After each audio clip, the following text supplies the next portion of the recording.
Alrighty. We'll have to cut these lights right here. You guys can follow me back on that. See you later. I don't mind that. That's just another trophy passing on through. But we finally are right on back at the front street again. At this point, we have walked about half of our tour, about half a mile. Unfortunately, as much as I know we'd like to stick around and say hi to them again, we don't have much time to stay around the fish. So we're going to keep things moving. We're going to keep heading on up this way to our next stop right up ahead.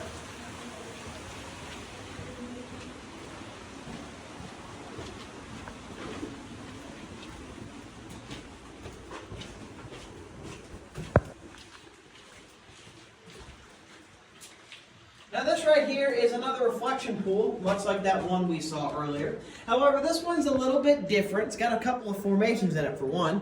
For example, right down here we got a nice castle. You can see that down there. Here in the middle we have what looks to be an H and an I, which I like to think is the cavern saying hi to you guys. And then finally down there in the back right corner we got those two orbs, which many people say looks like a couple of delicious looking meatballs. But don't let that fool you. They're still solid rock and will in fact break all of your teeth. So please do not try to eat the rocks, and instead just get a nice picture of them and then meet me on up this way whenever you're ready.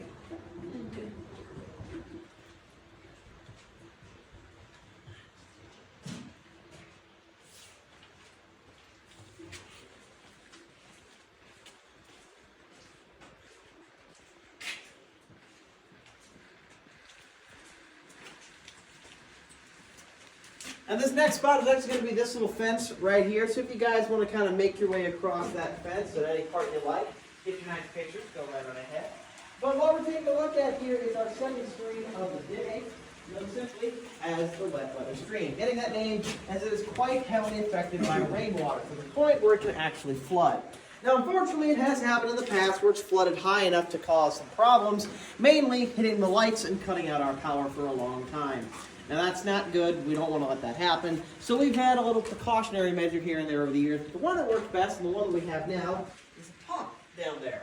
We installed the pump. It's a little hard to see from over there, but if you make your way more towards this way, you get to see it a little better. But the pump is down there to drain the water out if necessary. And that's the key word, necessary. We don't ever use it unless it's needed. Now, when it is used, I will say I have seen it in action. What will happen is if the water's too high and it's starting to get too close to the danger zone, we flip the switch, drain a bit of that water out, and keep it at a much lower point, but still let it run. Don't think I didn't see you touch the ceiling back there. I did. Again, you can't hide it from me. Unless you do it behind a corner. That's the only way I won't see it. But of course, again, don't do that. But as I mentioned though, we don't use that pump very often, so I don't think we're just going to drain the water out of here and move to the Rainbow Falls. They both run about as equally as each other. One just has a better drainage system. So this is going to keep running on its own, and we're going to keep moving on up this way to our next stop.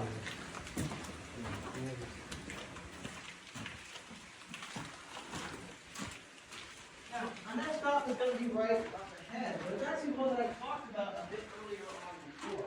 At the very beginning of today's cavern tour, I mentioned that there's a part of this cavern originally filled in by mud and clay, right? Well, we're actually standing in that section right here. This spot all the way there, all the way to that over there was all filled in. And when Amos and his team found it, it looked to them like a giant wall of mud. So of course they began digging that out, and in the process broke something known as a partial vacuum. Now, if you don't know what a partial vacuum is, essentially it's a pocket of space where there is not any air at all. No oxygen, nothing. And that lets the atmospheric pressure set in, which causes things to be pulled in, kind of like a vacuum. It kind of starts sucking things right in. That pressure can build up over time. That's exactly what it did here, because when they struck their shovels on the wall, at first they were stuck, until eventually they pulled them out, which popped open the partial vacuum, causing it to implode on itself, resulting in the air around them being sucked in the process, almost knocking them off their feet. Now, despite all this happening, Amos and his team continued forward and thankfully made an incredible discovery on the other side of this door right over here. And that discovery was a brand new formation known simply as an anthodite. The name roughly translating into Greek as cluster of cave flowers. It is an incredibly rare and unique formation found in this cavern and only 3 others in the entire world. Because of that, I do have to talk about something before we go in here. This is very, very important. Now, I know you've been touching a lot of them rocks out there, but you do not want to touch this one. I am not joking about this. If you touch that,